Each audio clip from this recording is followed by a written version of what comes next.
So I just wanted to talk a little bit about Justin Gaethje, because Justin Gaethje has been quite vocal over the last few months, talking about how he deserves a title shot, how he deserves a money fight, which basically translates into a Conor McGregor fight, how he's done enough to warrant his demands and he's not going to fight until those demands are met.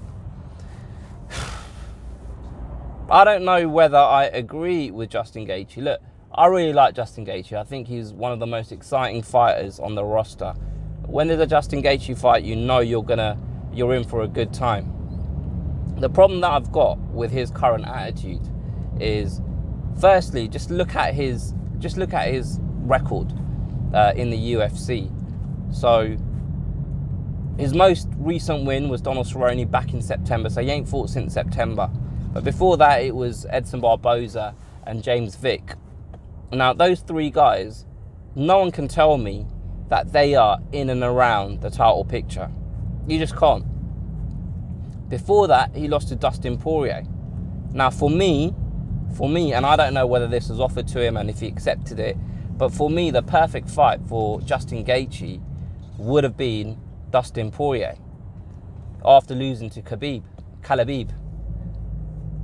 After that loss, if I was Justin Gaethje's manager, I would be pushing for that rematch, because that would give you the yardstick you need if you're Justin Gaethje to say, yes, I've arrived, I deserve a title shot. I've just beat the guy that challenged most recently for the belt.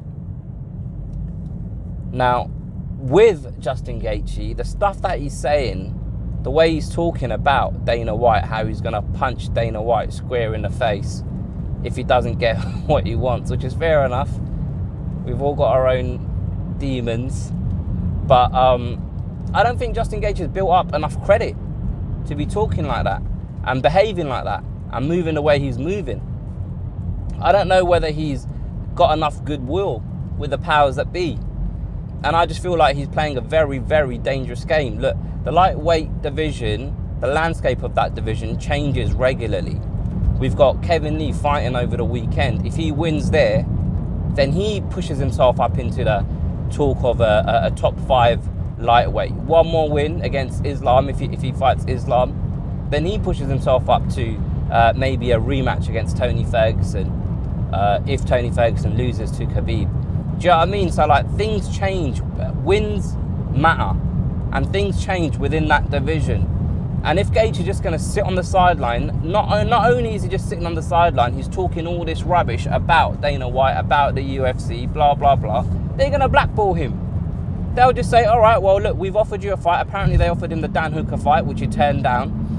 He had an interview with Brett Okamoto over the weekend saying that he's been offered fights and he's been turning them down. That's all the UFC have to do. All they have to do is prove that they offered him fights that he turned down. And he's just going to be sat on the sideline, sat on his bum, waiting for a fight against Khabib and Conor. And the more inactive he is, the less likely those fights are to happen. Now, I've just said that, but this is the perfect time for a Conor fight for Justin, because Conor, if he's doing this season that he was talking about so openly before the Donald Cerrone fight, Justin Gaethje is free, so is Conor. So perhaps maybe that's why he's moving this way, because he thinks he's in with a shot for the Conor fight. But if he keeps talking the way he is, he might talk himself out of that fight, and it won't be down to Conor. It might just be down to the UFC saying, nah, we're not giving you that fight. We don't want you to fight Conor because of the way you've been behaving recently. I think personally Justin Gaethje is still a win or two away from a title shot. And I don't know whether the UFC necessarily want to put Conor in with Justin Gaethje, because that's a very dangerous fight for Conor McGregor. And Dana White hasn't made any secret about the fact that he wants the Khabib-Conor rematch should Khabib beat Tony Ferguson. So Justin Gaethje currently is at a bit of a loose end, and he needs to be careful, because if he continues the way he is, I just think that the chances of him getting a fight that he wants is diminishing day by day. yeah, that's just my thoughts on Justin Gaethje. What do you guys think? Put your comments below. Don't be scared to hit the like button. Share this with a friend if you've enjoyed it. Subscribe if you haven't already. We've hit 300, man. The Spartans, the 300. We've got 301 now. But I bet you someone's going to unsubscribe in the next few days.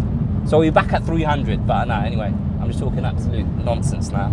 I'll catch you guys next time.